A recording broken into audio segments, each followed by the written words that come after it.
All right, today we're going to kind of have a little project. I don't know how much fun this is going to be. It's going to be a challenge, I think. So we need to build a transition strip. It's going to go from one floor to another in the house. They need it to be, I think, 156 inches long to expand the entire area where they've redone the floors. Part of the problem is going to be that the difference in floor height is approximately an inch, give or take, and it kind of fluctuates as it goes across there. So we're going to have to make a transition strip that makes up that 1 inch basic difference in height, and then it's got to be flexible enough to be able to span a little different gaps as it goes, because it's about impossible to make it all fit perfect tight. So what we're going to do is try to lay out, show you how I'm coming up with a way to lay it out, and if you have a similar situation, maybe you'll be able to do the same thing. We want to make it out of oak, so we're going to work off of some rough cut oak that I have. So we're going to have to actually start right from rough oak to a finished product that hopefully looks pretty decent when we get done with it. We'll see how it all works out. So first thing is to figure out what kind of a profile we want to do to get a 1 inch upward lift on it. So what I've come up with is I'm kind of just laid out something, and I've already made kind of a jig for this thing because I did it to get an approval on it. We're going to show you what I've come up with so far.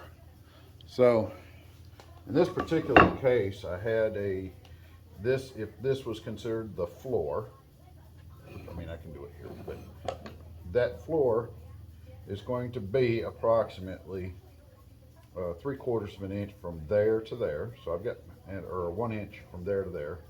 So I've got to make this pattern so that it'll span that and sit flat onto the top of it and down here. And I think that we've come up with, because of that length, it looks like I'm about a little bit more than 4 inches.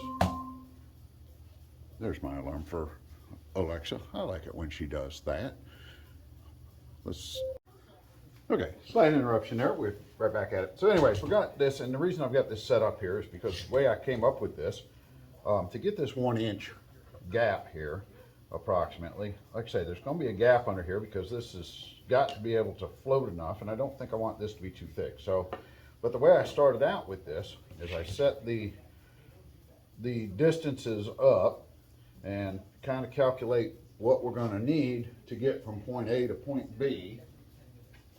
So I said to myself, here we got to go basically from, if this is the finished floor here, and this is about how far I want to span that, I took a 2x and I simply took this thing and I kind of just laid it up here, and I put it on an angle because I want to use this flat surface so I don't use quite as thick a piece of wood, because that's not real thick.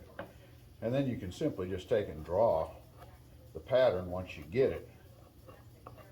So when you get all done, you end up, I don't know how well you can see that, this is the basic contour of that. So we're going to cut that out. And like I say, it's a little bit difficult to see that, but it's basically that concept. So I have extra room here to work within if I was to file straight. So what we ended up doing is taking this at a little less angle to give this some flexibility. So I just simply made the line there instead, and we made sure that our distance here is a little bit more. So we end up with a little bit of a lip, and that'll sit tight enough against the wood that it won't break off. Even though it's fairly thin, I think we'll be fine. So that's the goal, is to get that basic concept so that when this sits on the floor, that'll sit on top of it nice and tight, and we'll transition from the floor to the upper floor and not give us a tripping point when we're done. So what we'll start out with is going to be, I have 2 pieces of oak here, plenty big. I don't really have anything smaller. So what we're going to have to do, though, is to mill these down to something I can use and hopefully not waste a lot of lumber. Probably the first thing we need to do is, because these are not straight, you can't really tell probably on here, but well, I kind of like to start this out to get it in the ballpark of what we're going to do, is I simply just line up the edge here, and my workbench is a pretty darn straight. So, and we're lined up there. And then in the center, you can tell that it's warped because, I don't know if we see that or not. Anyways, it's got a good overhang there. So we're just going to take a pencil and mark along that edge. Take my skill saw and just rip it. If you have something else to lay on there as a straight edge, you can do that. I really don't have anything that straight other than my bench, so we're probably just going to wing it, and then we'll shape it from there and run it through the joiner or whatever we have to do to get it freed up. So between these two pieces of wood, we should be able to cut them down and get the length we need. So we're just going to kind of go through that, and we'll catch up spots as I think is useful. Okay, so we took that one, and we just, like I say, took my skill saw, put the pencil line on there, and as you can see now, kind of looking down through there, it's pretty much the same all the way down the bench. So what we're going to do next is just really I want to run it through the table saw, and I'm going to say that the width of this is approximately 5.5. So to make sure that this is the exact same, I'm just going to set my table saw up at 5.5 inches, and we'll run it through that, and that'll kind of square that up a little bit. Okay, I've got both boards basically cut to width that I can actually know that they're both the same, so we start running them through, but we do need to plane them down and get finish edge on this. We'll see what kind of thickness we end up with, and then we'll start cutting down from there. Yeah, it should get us looking like we're starting to have some nice oak boards here in a minute. Okay, we've got the board all cut and straightened up, and it's got a little warpage down toward the end. That's not going to affect us any, but what we do think we are thick enough that our piece is going to be able to come out of there, and I'm going to be able to use one piece if I cut it in half and get both pieces, which will give us plenty of length to do that. And I only need the one piece wood, so we set the bandsaw up to resaw this, and we're just going to feed it on through and cut that piece in half, and that'll get us a whole lot closer. So we'll see what we can do with that. Okay, now I've run these boards through, and we've got the pattern of, let's see if we can get you there, and then I took the saw and just moved the fence over, and we run a groove down through that one to get the other part of the cut.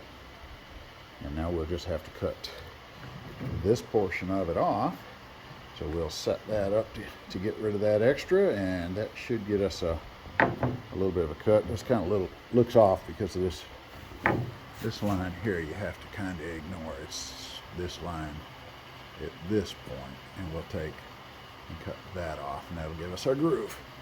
So we'll set that up here in a second, see what that does. Okay, kind of the last stage of the cut is I set my saw blade back up, moved it across so that my two cuts come together, and I cut that little chunk out, and that kind of leaves the groove in the back. We smooth that off, and so that's starting to look, I think, right. And over here we've got it done. So if we look at it, we've got, so I'm going to set this up a little bit. Your floor has a 1 inch difference, and we can set that down, and you can see that kind of works together. If I do that from the end, it looks a little bit better. So it'll be the contour that we were after. We'll cut and trim the ends up here so it looks finished, and we'll build some sort of a end on here too, because I think they want that, actually it's going to be exposed somehow. So we'll see how that is, but a little bit of sanding is going to be needed, and should have us pretty well wrapped up. And that's all there is to building a threshold. So one more little project, that's all it is. Okay, I did go ahead and glued the seam together. As I said, this is a fairly long one, so we've got that glued, clamped, and we'll go ahead and sand this one out and see if the seam looks good, and then cut her to length and see what happens from there. Okay, I kind of come back and didn't realize I didn't quite get all the information maybe that I should have added to this video. So I'll see if I can kind of wrap this up a little bit. As you see, I do have the boards done. They're sanded down. It's nice and smooth. It left told you I had glued this together. It didn't really glue up really nicely and wouldn't hold while I was working with it. So I've cut them. They fit together very nicely. They will end up, when they get out to the customer's house, put these together and nail them down. I think we'll be fine on that. So we'll kind of wrap that up. That kind of concludes that. So anyways, and then I had said something about an end piece. The problem was going to be, when I talked with them again, if this has a 1-inch lip and it's sitting up on this, set it down here.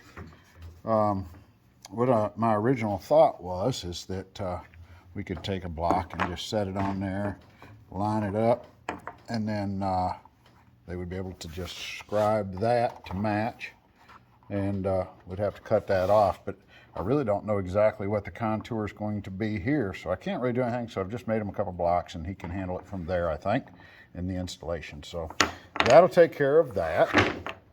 The only other thing I had that I didn't probably go into a lot of detail on was the angles on here were really determined, and I think I had a 30-degree angle. So when I set it up against my fence, that's how I came up with this angle off of my pattern.